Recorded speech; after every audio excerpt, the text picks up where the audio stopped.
A'udzubillahi minasyaitonirrajim. Bismillahirrahmanirrahim. Assalamualaikum warahmatullahi wabarakatuh. Alhamdulillahirabbil alamin wassalatu wassalamu ala asyrafil anbiya'i wal mursalin Sayyidina Muhammadin wa ala alihi wa sahbihi ajma'in, amma ba'd. Yang saya muliakan para penonton muslimin dan muslimat yang dirahmati Allah dimanapun kita berada. Alhamdulillah, pertama kita panjatkan syukur Allah Subhanahu Wa Taala kerana kita sekarang berada di bulan Ramadan yang penuh berkat dan penuh rahmat dan keampunan Allah Subhanahu Wa Taala. Mudah-mudahan sepanjang kita di bulan Ramadan ini, puasa kita diterima oleh Allah dan juga segala amalan ibadah kita, sembahyang malam dan sebagainya, termasuk tarawih kita kerjakan, diterima oleh Allah Subhanahu Wa Taala. Amin ya rabbal alamin. Untuk rancangan Mutiara Hati kali ini, insya-Allah saya akan membawakan satu tajuk yang cukup baik dan cantik, iaitu Ramadan tanpa pembaziran. Dalam bulan Ramadan ini memang banyak nikmat yang Allah Subhanahu Wa Taala berikan kepada umat Islam, khususnya bagi kita yang sedang mengerjakan ibadah puasa ini. Ini ada disebutkan dalam hadis Nabi sallallahu alaihi wasallam.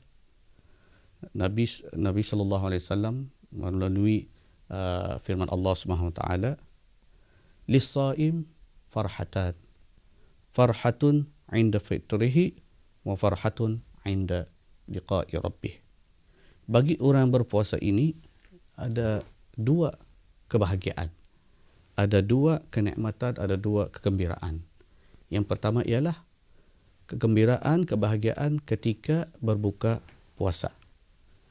Dan kebahagiaan, kegembiraan, kenikmatan yang Allah Ta'ala berikan seterusnya bagi orang berpuasa ini ialah wa farhatun 'inda liqa'i rabbih, itu ketika bertemu dengan Allah Subhanahu Wa Taala. Kerana setelah kita kembali ke rahmat Allah Subhanahu Wa Taala, maka Allah akan memperlihatkan pahala yang banyak kerana kita telah melakukan ibadah puasa. Jadi berbalik kita kepada kebahagiaan yang pertama, iaitu ketika orang berpuasa ini, kebahagiaannya ketika berbuka ataupun bersungkainya orang Brunei. Ketika bersungkai inilah kita sebenarnya dalam keadaan happy, gembira. Memang betul. Sebab kita akan boleh makan selepas itu. Sebelum itu kita dilarang makan, minum. Tetapi apabila juadah berbuka di depan kita, juadah bersungkai disediakan, anak-anak happy, ibu bapa happy, berkumpul dengan family semua sekali untuk berbuka, memang kita ada sabar-sabar untuk membuka puasa kita. Jadi dalam ketika itulah kita memang betul-betul bahagia dan gembira. Namun apa yang menyedihkan, sebagian kecil umat Islam apabila berbuka, mereka telah menyediakan juadah yang cukup banyak sehingga mereka lupa bahawa perlunya menjaga daripada berlakunya pembaziran. Kadang-kadang kita berbuka makan sikit saja, tapi meja basar penuh dengan juadah untuk berbuka bersungkai. Tapi kadang kita ambil sedikit, sudah kenyang. Hanya satu kurma dengan minum air sudah cukup untuk kita berbuka puasa. Tapi kerana kita tidak mengawal, tidak menimbang iman kita, berlakulah pembaziran. Kita pahami bahawa pada bulan Ramadan adanya bazar Ramadan, adanya gerai-gerai Ramadan, 1 hingga 30 gerai ada di sana. Sehingga setiap satu pintu, satu gerai itu kita beli juadah daripada awal. Sebab kita maklum, lapar. Kalau dalam keadaan lapar ni, semua nyaman. Sama juga keadaan kita, walaupun bukan masa bulan Ramadan, kita lapar ketika di bulan-bulan yang lain. Namun apabila kita ke kedai-kedai makanan ataupun ke grocery umpamanya akan beli barang-barang, kalau dalam keadaan lapar, walaupun sudah kita list out, senaraikan apa yang akan kita balik, tapi akhirnya sebab kita kadang lapar, semua yang kita nampak, akhirnya banyak yang kita balik luar daripada senarai yang kita telah senaraikan. Ini punca apa? Sebab lapar. Namun dalam keadaan kita berpuasa, kalau kita tahu bahawa kita ada iman yang kuat untuk mengelakkan daripada pembaziran, insya-Allah tidak akan berlakunya pembaziran. Kita akan membalik ala kadar yang boleh hanya mengelas perut kita ketika kita sedang berbuka puasa. Jadi kalau kita tidak menjaga iman kita, tidak menjaga kualiti puasa kita, pasti tewas dengan nafsu kita. Puasa pun maknanya puasa kita tidak dapat berjaya mendidik kita untuk tidak melakukan pembaziran ketika ketika bulan Ramadan ini. Jadi maknanya dalam hal ini kita lihat pada saya terbaca satu kajian di satu negara, dalam sehari sahaja makanan telah dibuang sehingga banyaknya 15,000 metrik tan setiap hari.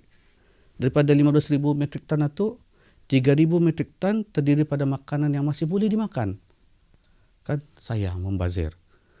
Sedangkan kalau kita lihat 3,000 metrik tan itu boleh menampung 2 juta orang untuk makan. Sayang. Sedangkan di sana di dunia ini ada 10% daripada penduduk dunia ini yang kira-kira 7 bilion ini menghadapi masalah kekurangan zat makanan. Jadi sebab itu kita walaupun sedang berpuasa, apabila kita membeli jodoh untuk bersungkai, biar berpada-pada, berupaya-upaya, jangan lakukan pembaziran. Sepatutnya di bulan Ramadan ini kita lebih jimat kewangan bandingkan kita di luar Ramadan.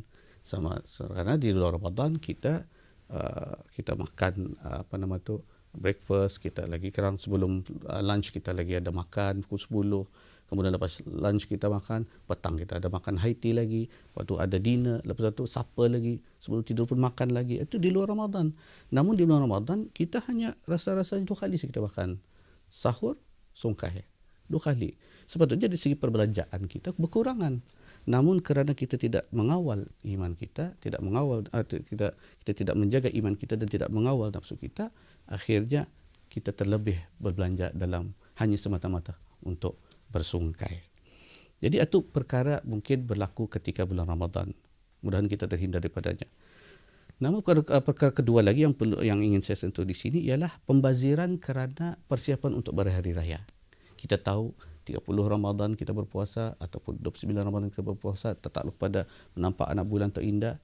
Di akhirnya kita akan merayakan hari raya Idul Fitri. Persiapan-persiapan hari raya inilah kadang-kadang kita terlepas pandang kerana terlalu lebih dalam hanya semata-mata merayakan hari raya sehingga membeli persiapan-persiapan yang tidak perlu.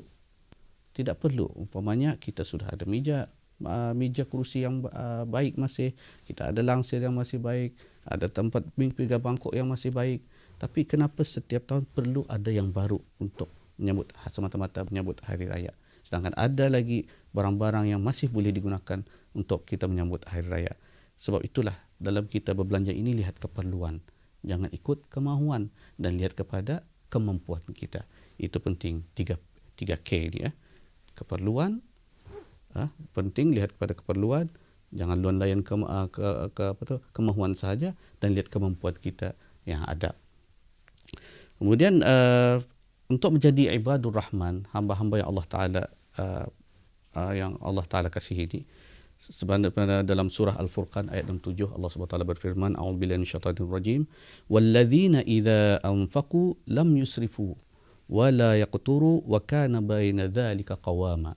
Yang makna terjemahannya insya-Allah, dan mereka yang apabila membelanjakan harta mereka tidak berlebih-lebihan dan tidak juga bakhil, dan sebaliknya perbelanjaan mereka itu adalah sederhana di antara kedua-duanya. Maknanya kita tidaklah sampai boros dan tidak juga sampai bakhil langsung keluar berbelanja. Maknanya sederhana. Jangan sampai kita mendapat teguran Allah Subhanahu wa taala sebagaimana firman Allah Subhanahu wa taala dalam surah Al-Isra, a'udzubillahi minasyaitonir rajim, wala tubadzir tabdzira innal mubadzirina kanu ikhwanasy syayatin wa kana asyaitanu lirabbih kafura. Dan janganlah engkau membazir, membelanjakan hartamu pada jalan yang menyalahi syarak. Sesungguhnya orang-orang yang membazir, membelanjakan harta pada jalan yang menyalahi syarak, itu ialah saudara-saudara syaitan. Dan syaitan itu adalah sangat kufur kepada Tuhannya. Maknanya Allah SWT menyamakan taraf orang yang membazir itu sama dengan syaitan. Sama dengan syaitan. Kita tahu ada orang mengagung-agungkan lambang syaitan, memakai pakaian-pakaian syaitan. Sama juga orang membazir walaupun dia memakai pakaian-pakaian syaitan, namun dengan melakukan pembaziran kewangan itu pun sama juga dengan perangai syaitan. Jadi mudah-mudahan kita terpelihara daripada mereka yang membazir ini sehingga disamakan oleh Allah SWT seperti mana syaitan yang direjam. Dan perkara ketiga yang ingin saya sebutkan juga dalam sisi tazkirah ataupun dalam mutiara hati kali ini ialah mengenai pembaziran pahala. Pada bulan Ramadan ini kita banyak peluang-peluang untuk meningkatkan amalan sehingga meraih pahala yang berlipat ganda. Jangan sampai seperti mana yang disebutkan dalam hadis Sahih Bukhari, Nabi SAW bersabda, "Man lam yada' qawla zur wal amala bihi wal jahla falaysa lillahi hajatun an yada'a ta'amahu wa syarabahu." Yang bermaksud, barang siapa yang tidak meninggalkan perkataan dan perbuatan yang haram, juga berperilaku seperti perilaku orang-orang bodoh, maka Allah tidak memerlukan dia meninggalkan makanan dan minuman. Maknanya sia-sia sahaja ia menahan lapar, sia-sia sahaja ia menahan karing leher, dia dapat makan, ia dapat minum, namun kerana ia melakukan perkara yang haram, berkata perkataan yang haram, tidak nilai oleh Allah Subhanahu Wa Taala, rugi sahaja. Mungkin sahaja puasanya sah dari segi hukum syarak, namun pahalanya kurang ataupun langsung tidak ada pahala. Jadi rugi saja. Inilah disebut sebagai pembaziran pahala di bulan Ramadan. Jadi mudah-mudahanlah kita sepanjang bulan Ramadan ini segala amalan ibadah kita, berpuasa, kita tarawih, kita qiyamul lail, segala ibadah kita ini diberikan ganjaran oleh Allah SWT dengan adanya kita sentiasa melakukan keikhlasan kepada Allah SWT dan juga tidak melakukan pembaziran di sepanjang bulan Ramadan ini. Qul qawli hadza wa astaghfirullah li wa lakum wa billahi taufiq wal hidayah. Wassalamualaikum warahmatullahi wabarakatuh.